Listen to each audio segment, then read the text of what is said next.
வணக்கம் மக்களே, சற்றுமுன் கிடைத்த தகவல் ஒன்றை பார்க்க போகிறோம். கூட்டணியில் ஓபிஎஸ்க்கு முக்கியத்துவம், எங்க கூட்டணியில் இபிஎஸ் பங்காளி மோதல், டிடிவி தினகரன் பரபரப்பு பேட்டி, திடீர் தகவல். இந்த ஒரு தகவலை பற்றி தான் நாம் பார்க்க போகிறோம்.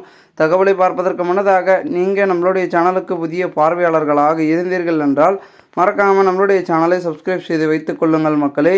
அமமுக பொதுச் செயலாளர் டிடிவி தினகரன் இன்று செய்தியாளர்களை சந்தித்து தெரிவித்தது, 234 தொகுதிகளிலும் செயல்பட கட்சி அமைப்பை தீவிரமாக பெருக்கேற்றி கொண்டு வருகிறோம்.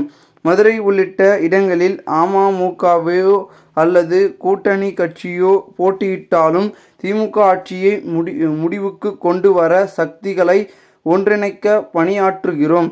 தேர்தல் வாக்குறுதிகளை நிறைவேற்றாததால் திமுக மீதான மக்களின் நம்பிக்கை போய்விட்டது. மதுரையில் முதல்வர் வந்தால் எது நடந்தது? வேறு சாக்கடை மூடல், வண்டவாளம் ஏறும் நாடகம் மட்டுமே.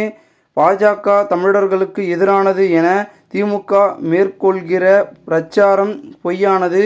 2026 தேர்தலில் பாஜக கூட்டணி வெற்றி பெறும். ஓ பன்னீர்செல்வத்திற்கு பாஜக கூட்டணியில் முக்கியத்துவம் வழங்கப்படுகிறது. சட்டமன்ற உறுப்பினர்கள் உரிமை மீட்பு குழு அவர்களுக்கு பின்னால்தான் இருக்கின்றன.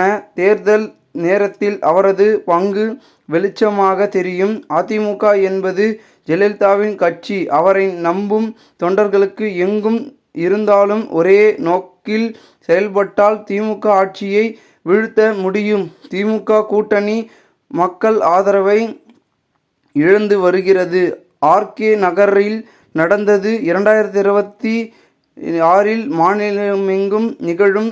எங்கள் கூட்டணியில் பல கட்சிகள் உறுதியாக இணைய போகின்றன. திமுக கூட்டணிக்கு தோல்வி உறுதி. அதிமுக கூட்டணிக்கு நாங்கள் செல்லவில்லை. எடப்பாடி பழனிசாமியே எங்கள் கூட்டணிக்கு வந்திருக்கிறார். பொது எதிரியான திமுகவை வீழ்த்த பங்காளி மோதல்களை பக்கவாட்டில் வைக்க வேண்டும் என்றார் டிடிவி தினகரன் செய்தியாளர்கள் சந்திப்பில். இந்த ஒரு தகவல் அரசியல் வட்டாரங்களில் பேசப்படுகிறது.